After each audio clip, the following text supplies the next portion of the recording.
Hi, and welcome to the Long Range Shooting and Custom Rifle Building podcast presented by Wolf Precision Incorporated, where we learn about and share long range shooting and custom rifle building. I am your host, Jamie Dotson, and welcome to the show.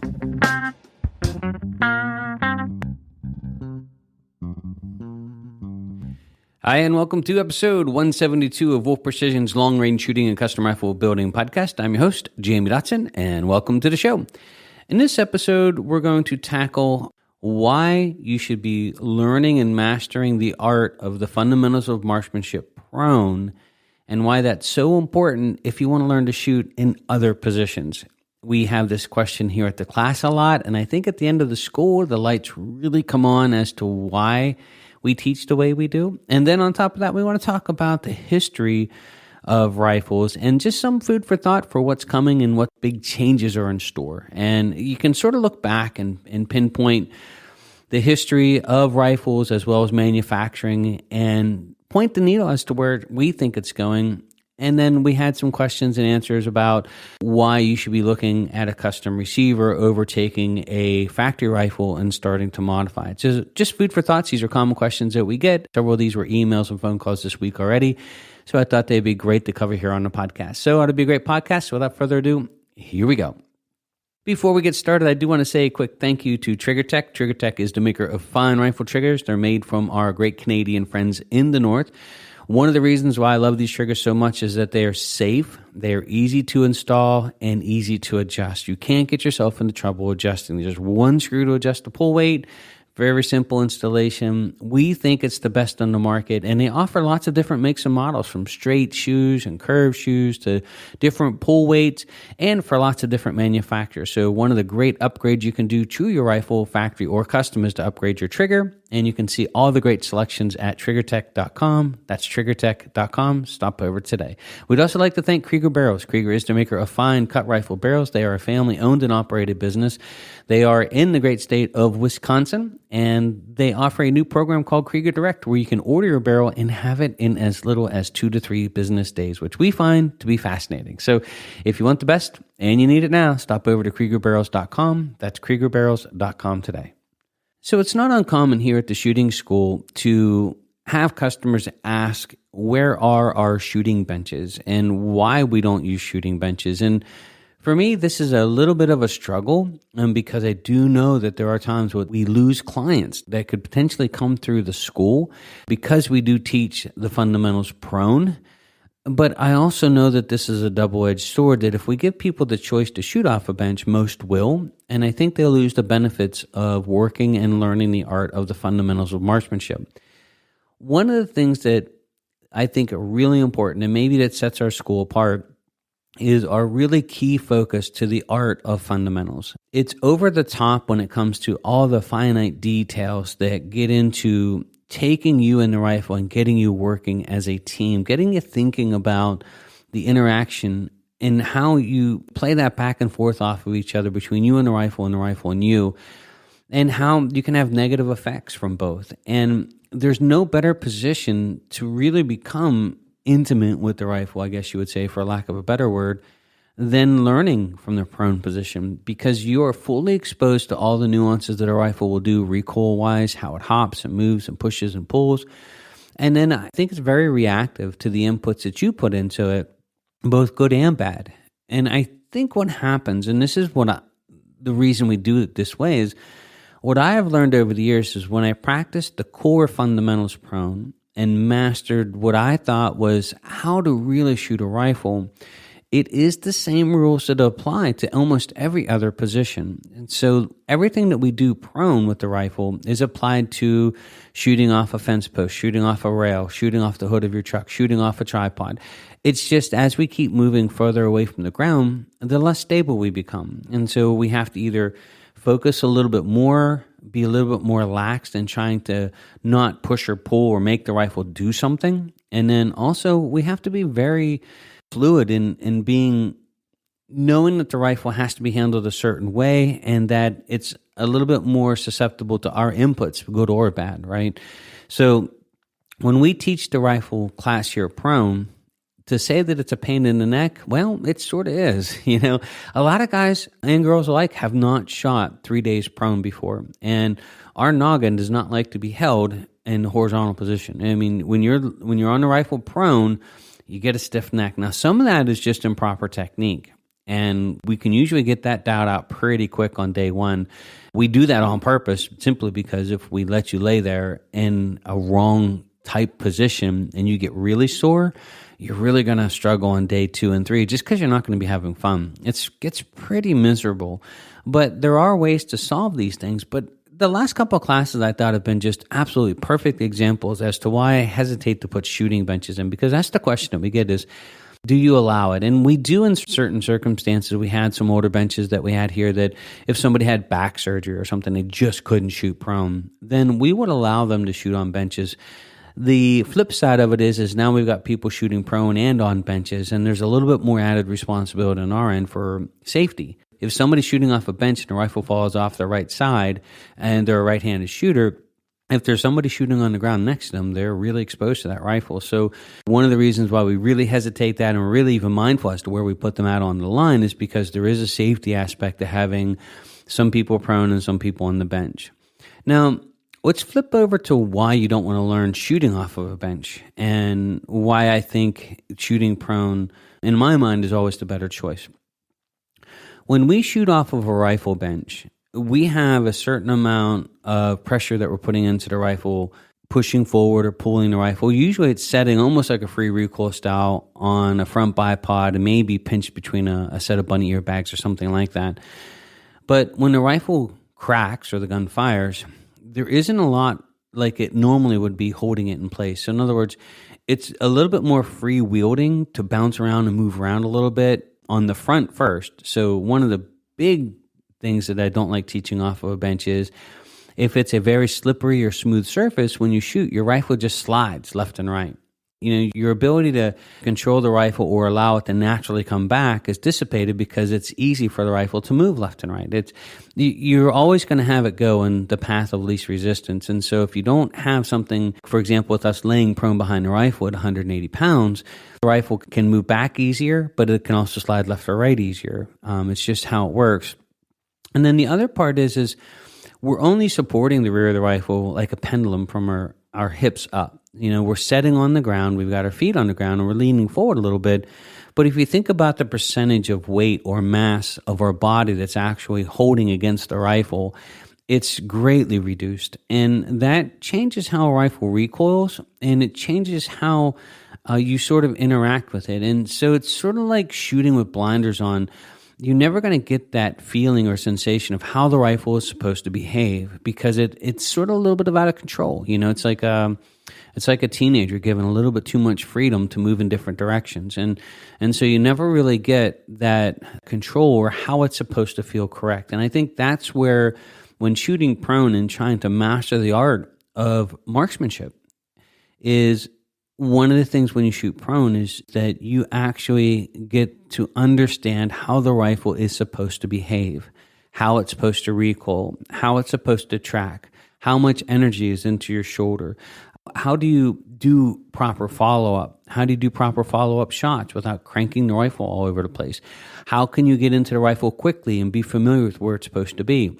Once you master this prone, and I'm talking like if you're training this, once you've already learned the rules of the road for say, you can practice this 7 or 8 shots at the range. There's techniques to practicing very efficiently and effectively prone, so you're not laying there for hours every day you go to the range. Once you know the rules of the road and you're starting to establish yourself as a marksman and you're understanding these fundamentals, there's a subject we talk about with group therapy that you can spend 7 to 10 rounds reiterating these arts and reiterating how everything's supposed to be, keeping really razor sharp on that, and then start applying that same technique to every other position. And I think the thing with me with prone is that you understand the lights come on completely. The blinders are off. You get it. You understand how everything works as far as you and the rifle working together now and accomplishing whatever goal you're trying to do is hit, targets at long range or shoot really small groups. And in my honest opinion, if I was to be put on the spot and say, where do you learn the art or where do you master the fundamentals of marksmanship? I would always say from the prone position. We had a couple Q&A questions that came across this week already, and one of them was about, do I go custom or do I just take a current rifle that I have and start ripping it apart and turning it into a semi-custom? This is really a common theme. Even here at the shooting school, guys will ask this question. It's a common email that we get and a very common conversation that we'll have on the phone. And so I want to take a few minutes to talk about it. Number one is the reason we build custom rifles today is because I built my own rifles. And the reason I built my own rifles is because I wanted something better than I could buy or even hire somebody to make for me. I wanted to know that the rifle was right. And I always think that, although I think upgrading a factory rifle is a good step, and sometimes as long as you know that you've got to take a good shooting rifle to do this. So I guess let me backtrack. Don't take a poor shooting factory rifle and invest any money in it at all. Get rid of it. The reason being is you could upgrade thousands of dollars of stuff on this rifle and it still shoot poorly. There is something wrong with the rifle, and just blanketly throwing money at every part and piece of it might not fix it. So I always think that that's a bad investment. If you have to upgrade, I think where the caveat falls into play is in the end, you end up spending as much, if not more, on the factory upgrade than as if you would have bought a custom rifle done properly right out of the gate. And so it's not a bad thing if you start upgrading, your stock, and then all of a sudden, hey, you really like this rifle, and sure, keep working with it. But I think in the end, as you keep moving forward, because you wind up in this thing called sunk cost bias. Once you start investing money into it, now it is an investment that you're going to keep putting money into. And eventually you'll have more money into it than you would with a custom. And there is the problem is it going to perform at the same level if you would have bought just premium components and built a rifle? And the answer consistently would be no. I mean, it's going to be a great shooting rifle for sure. Can it shoot to your expectations? It probably can. But is it going to hang on a consistent day-to-day basis with an accuracy level of a properly built full custom rifle? And my honest answer would be no, or else I wouldn't be in the business that I am, because I didn't start building rifles because I wanted to sell rifles. I started building rifles because I got tired of either throwing money at rifles or worried that something wasn't right or not sure. You got a rifle that's every once in a while throwing a flyer out there, or it's moody every other time you take it to the range. It just seems to be not performing at the level you need it to be. And that's a frustrating thing. I always look at shooting like, I want to go out and enjoy myself. When I open up my rifle case, I want to smile before I even pull the trigger. This is my happy place. And so I always make sure that when I do things and when I make purchases that I'm working towards, that I buy the equipment that I know in the long term I'm going to be happy with. Now, I'm going to back up just a minute. I'm not saying that you have to go out and buy a custom rifle. I started with factory rifles just like everybody else did. What I'm saying is you move forward and you want to invest more of your resources or you're saving up towards, and you want to really make this your hobby, then be careful at this point, because if you go the route of upgrading a factory rifle, you might not always wind up with what you think. And you might not in the end be happy with it. And here's the sad part is when you go to resell it, nobody cares. Like, you could invest $3,000 or $4,000 upgrading whatever brand rifle that you did. They're just going to pay you as if it was a Ruger, because it doesn't mean a hill of beans to them. They're just looking at it, well, it's a freebie upgrade. They're not going to say, well, yeah, I know you paid $4,000 now invested in this Ruger rifle, but it's still just a Ruger, right? And so be careful that when you get to that level, then you're going to cry a little bit on the backside of it if you decide that, hey, it's time to move on, let's get rid of this. Or, you give it to one of your kids or someone else that's up and coming, donate it to a match, whatever you want to do with it. So I have learned over the years that more is not better, and that the only time I ever smiled when I bought something cheap or less than I thought I needed, like quality-wise, right? I'm not buying the quality that I think I should have. I'm sort of buying just something to get by with. The only time I've smiled is when I write the check. When I buy something of really high quality, something that I know that is the right product for me, that I know is going to, so for example, like a Collis, they're very expensive. Like I have a 3-18 on my hunting rifle. And I will tell you, I'm just like everybody else. When you start talking about $3,500 and $3,600 for a set of optics, I'm old. At least I got called old in a meeting. That's a lot of money. And for me, I'm like, I paused just like everybody else. I'm like, wow, my second car didn't cost that much. My third car didn't cost that much. And I'm like, but I can tell you now that I've had it for over 5 years that it has been the best investment I made. So the old saying is when you buy something less expensive or less than what you really thought you should buy, the only time you smile is when you write the check. And they say when you buy something that you knew was at the level that you needed it to be or wanted it to be, the only time you don't smile is when you write the check. And there's a lot of truth to that. I mean, it's an old wise man saying. My daughter would be laughing. She thinks I should write a book about, hey, the wise man once said. But, there's truth to these sayings. And so I would rather save up a little longer and buy something that I really knew was the right choice than to not. And then you always have that aching in your back of your mind. Or like we just had to happen, like a customer's getting ready to go on a hunt and he does the worst thing in the planet you could do is he goes to the range a week before the hunt kicks off and he's in panic mode because he shanked a shot. Well, don't do that to yourself. You've earned the right to go on the hunt. You've been practicing all summer. There's probably nothing wrong with your equipment. But if you bought something you weren't, 100% confident in, you've cracked that door. And that way, when you do go and do this, you panic. You're like, oh no, there's something wrong with this. I knew I shouldn't have bought, can you see where this goes? And so having that confidence level in your equipment keeps you from going down that rabbit hole. And I think that's where customs and custom rifles, or I would even go beyond that and saying high quality known custom rifles, not just custom. Because you can buy custom anything nowadays, and it doesn't mean it's better than the original. So my advice to people looking to get into the sport is 1 to 2 guns. That's all you should be focused on because that's all you can really spend time with anyway, unless you're completely retired and you live at the range. I'm married, and we have a business, of course, and we work our tails off. For me to learn and master 4 or 5 different rifles and keep them up at a high level is hard. And in my mind, at the level that I want to shoot at, it would be impossible. So make one gun your gun and work your tail off with it. If you're building up a hunting rifle, build that rifle and shoot it for everything. Take it to a match, But A, be careful that you don't divide your focus amongst too many different projects at one time. And then B, that will allow you to focus your funds on building a really high quality project, rifle, or thing that you're working on, rather than having to divide your money amongst 3 or 4 different items. So, for example, like if you're into Jeeping, build up your Jeep, but use it as your daily driver rather than trying to have your daily driver Jeep and then building an off-road Jeep. Your funds get really pushed in both directions. They get hard to finance in both directions. And then you're trying to divide your attention between 2 different vehicles. It's very expensive and it's very time-consuming.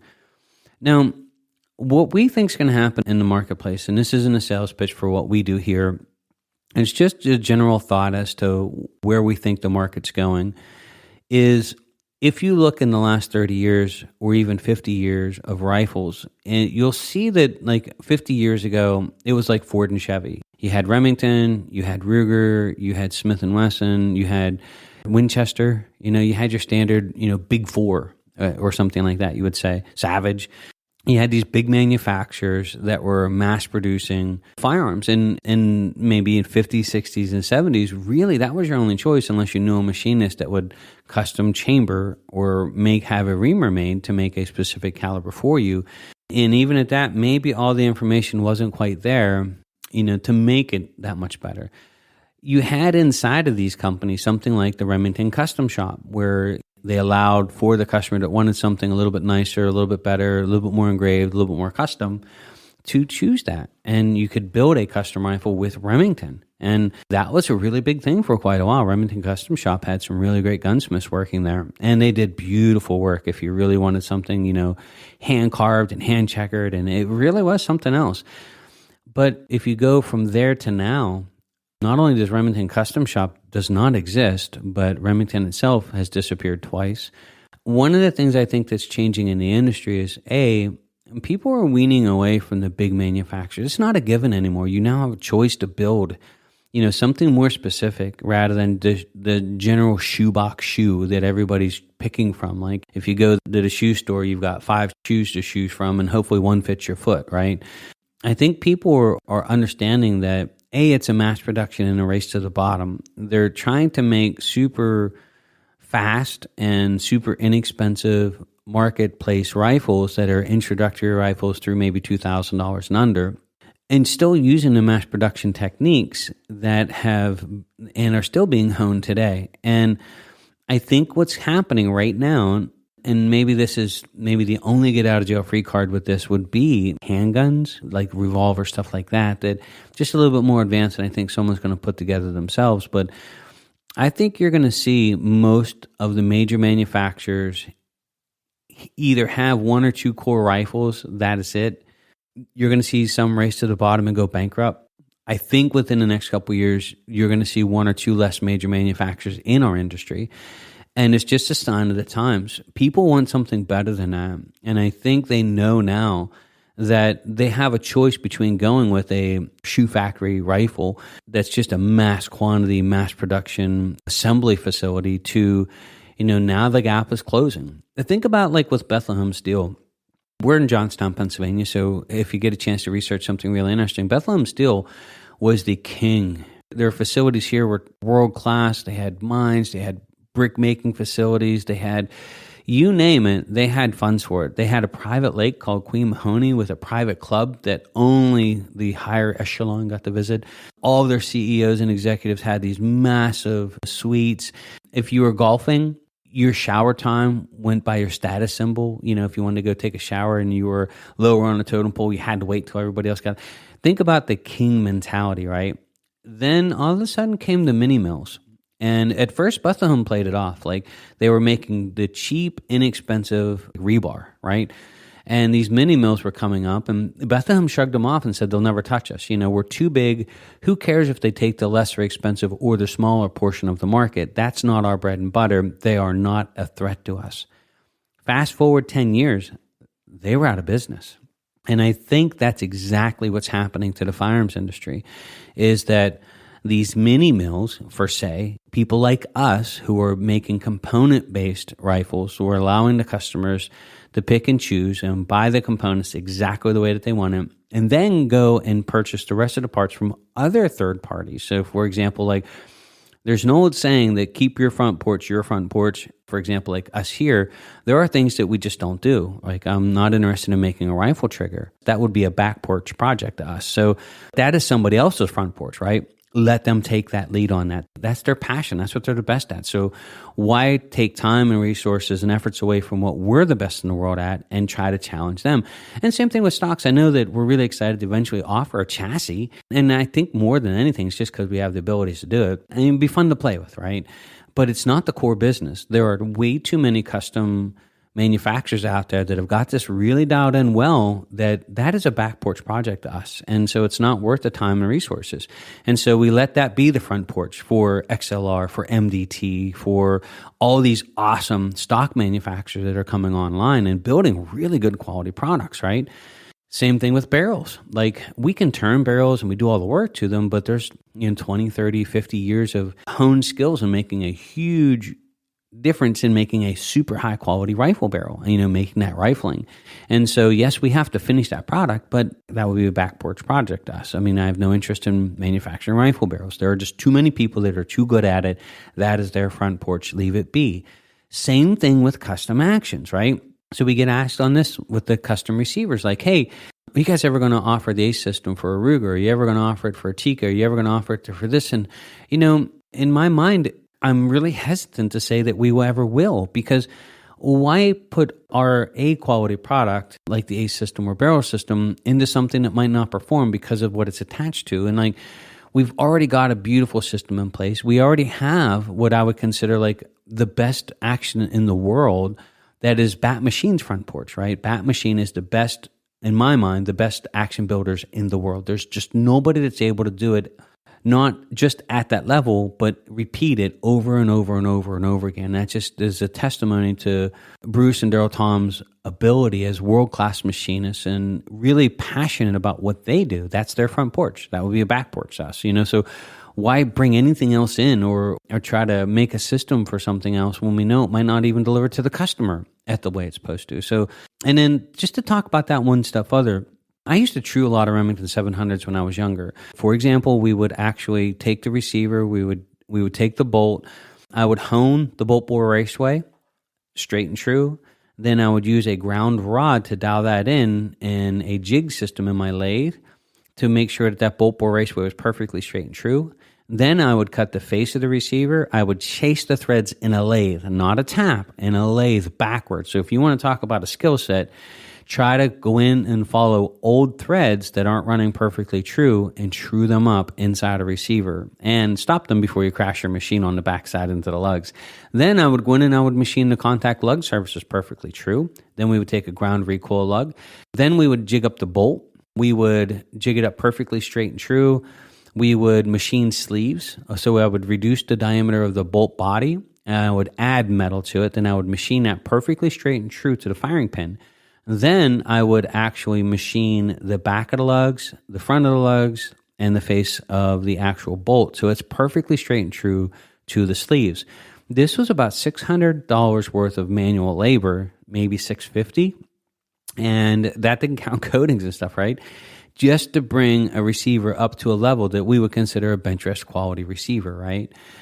What I learned over the years, though, and goes back to Bat Machine, is they're able to do at a manufacturing level what we would do to a custom Remington 700, and they do it over and over and over again. So if you take the poor customer that goes out and just buys a Remington 700 Action, which I don't even know if you can do that anymore, and you invest $400 in it, and then you go out and have $650 of truing machining work done to it, you now have $1,100 tied up in a Remington 700 that you'll never get it back out of. It'll probably shoot pretty good. And we've built lots of great shooting rifles this way.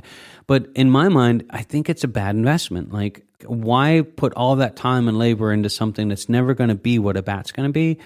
Just take that money from that receiver. Like, for example, we had a customer call and talking about a rifle that he'd purchased and he wanted to buy parts and pieces to finish it. But what I said to him, the value of the rifle that you could sell, the used rifle or the factory rifle or the receiver that you have, right? Take that money and let's just say you had a Remington 700 receiver. Put it up for sale, sell it for $450. You take that and another $600 and you buy a Bat Action, and you'd never have to worry about it, right? And so one of the reasons why we stopped doing any custom receiver work is just simply because there was no reason to invest all of that effort and money and time into a factory receiver to bring it up to almost the level of a Bat Action, when if you took the value of the receiver and the work that we were doing and you put that together, you could buy the Action from Bat Machine and have a better product and more consistent, I think, over time.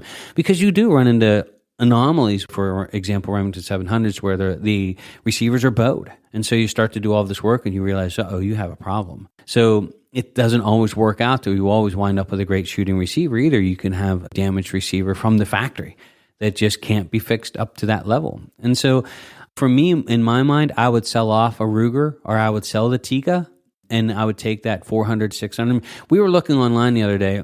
Someone had talked about this, and I just out of curiosity looked up online. There are companies that break down Tikkas just to sell the receivers, but they're selling the receivers for $600 to $800, I think was the pricing of it. And if you bought the cheapest Tikka you could find, maybe $1,100. And so that in itself, you're within $300 of buying a Bat Action. Why wouldn't you just buy the Bat Action? I think in the end, you'll always wind up with a better product. And that's why we went the way that we did. In 2011 and 10, we had talked about doing a 700 clone with us. And we've been doing it ever since. It's been, 14 years. And I would say that it just delivers it's taking the best of what everybody has to offer and letting them do what they do best and let us do what we do best, which is, we have the ACE system, we have the barrel system. We finished a product into a working rifle. We're the gunsmiths, I guess you would say, of modern manufacturing, and the fact that we take the components, we take them to where they can be assembled to the final rifle. It's the necessary thing. You have to have the rifle, or you have to have a chamber for it, and then you have to throw it, you have to crown it, you have to thread it. All the work still has to be done to mate all these metal pieces together. And that's what we are. We're metalsmiths. We invented a way to do it better. With the ACE system, you can buy the chamber and we can reuse it and switch it off of barrels. We do that all the time for customers. So we just had a 6.5x47 come through. We took his ACE off his old barrel, stuck it on his new, right back into the races again. No problem. And he's not buying the ACE again, right? But we're metalsmiths. Our ingenuity or our front porch is taking the final components and allowing the customer to put them together. We're doing the machining work to have the ACE and the barrel and everything fitted up to where in the end you have a nice barreled Action ready to go. Now you start picking out your trigger and your stock. So I guess this may be a little long-winded, and just to sum it up, in my final point here is when you're working on and you're starting to think about building a custom rifle, or you want to upgrade your rifle, be careful, when you're going down this rabbit hole, because make sure you focus on quality. I really do think that this is going to be, and 2 years from now, I think you're going to see this play out big time, this is going to be a components-based industry. That's where we're going with it. We're going to offer aces on barrels, and we're going to offer the components for the customers to finish the rifles. And we think that's a better value to the customer. It allows everybody that plays the game to do the best at what they do. So everybody that's making all the components, you get to choose the best of all of these industries. You're not pigeonholed to one person who might have the best barrel, but then have to make all the other part that they're not just the best at. They're just making them out of necessity. So now you get to choose the best of everything that's out there. You get to buy off of everybody's front porch what they're the best in the world at. And in the end, I think you always wind up with a better rifle. And I think that's where the system is going. I think you're going to see 3 or 4 years from now, a lot of the bigger manufacturers are going to go out of business unless they get propped up with some type of war purchase or government purchase that's going to float them for a couple more years. The inevitable is that I think outside of a couple rifles that they'll probably still have for sale, that'll be like, you might see them at, if you remember, Kmart or Walmart or something. They're on the shelf for $3.99. You're probably still going to see those out there, and you still might see some higher end custom rifles as well, completed systems. But I'm going to say that more than 50% of the market, or millions, are going to be component based. And I think the reason being is because now you can pick and choose who is the best at every part, and in the end wind up with just an ultimately a better rifle overall. I mean, just no arguments about it. So we want to say thank you real quick to our last sponsor, and that is, of course, MDT. They make great chassis. We build on them here all the time, from the JE 700, which is one of my personal favorites, right down to the mighty Oryx chassis, which I think is the best value on the market.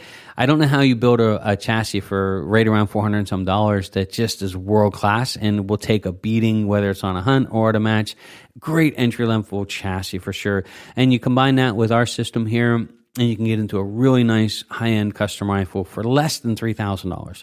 And we find that to be absolutely amazing as well. So if you want to look at all the great selections that MDT has to offer, you can stop over to mdttac.com. That's mdttac.com. We'd also like to say, hey, if you're interested in long-range shooting and you enjoy and you want to learn the art of it, we do have our online long-range shooting school. It is running full force. We'll have a new video coming out this week. We're just about ready to finish up session 3, which is our third day of our in-person class. What we're really excited about is it gives you a chance to attend the school, a world-class school, from the convenience and comfort of your own home. You can go back and review videos and retouch up, and I think you'll really enjoy session 1, where we dive into all of the fundamentals of marksmanship. So a lot of effort was taken to share everything that we can share with you to get you the most of your shooting. So if you want to learn more about that, you can stop over to wolfprecision.net. And you can look at the online long-range shooting school, or stop over to Patreon and look up Wolf Precision and register there. So we're looking forward to having you. So thank you, everybody, for taking the time to join us here on the podcast. We really appreciate it. We're going to dive into chassis and stocks next, because we actually dealt with several phone calls this week asking about some of the different makes and models. And so we want to give you some food for thought as to which ones look for, what we choose here, what we think is like the best of the front porch selections, like who you should be going and talking to, that we feel comfortable when we're building rifles. It's going to end up with a great quality rifle. So that'll be a great podcast. So thank you, everybody, for taking the time to join us. If you enjoyed the podcast and you'd like to support the show, you can stop over to Patreon, and for $3 a month, you can support the show. We really appreciate that.